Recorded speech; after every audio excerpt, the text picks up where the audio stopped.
I was out all this past week for an upper respiratory infection, and I'm still on medication for it, trying to get better. So I called in to my employer, which is a place on the beach, and asked if I could do a self-quarantine because it's recommended because I'm a high risk.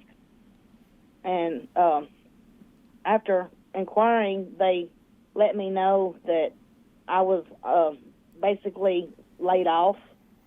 And then the layoff turned to, well, we are not doing layoffs, we're doing a reduction.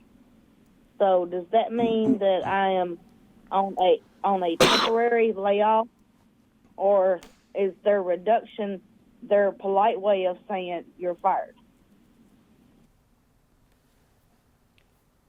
Gail, you're asking us to kind of guess a little bit about what your employer is trying to do. First of all, since you're in a high-risk category, thank you for staying home. First of all, take care of yourself. With the upper respiratory infection, that does put you in the high-risk category. We have folks that work for us that have actually been in the hospital this year for pneumonia. We've had folks with long-standing upper respiratory issues. We've had folks that have had the flu.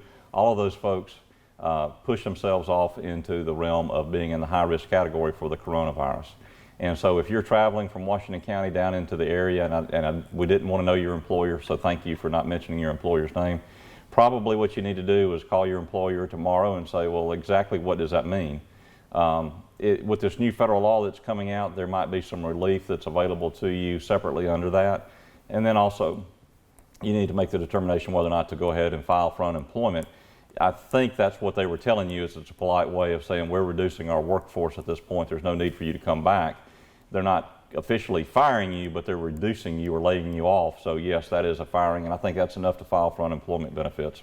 Les? Yeah, I agree. Obviously, it's an involuntary termination, if that's what it is. It's not something that was for cause.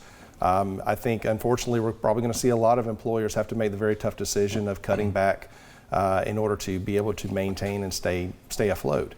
And so, especially like I had mentioned previously, if you work in the hospitality industry, the service industry, somewhere out on the beach, I would probably expect there to be some layoffs, if you will, just for the time being.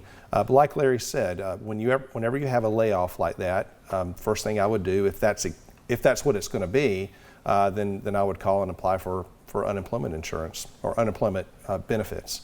That's something you should be entitled to get.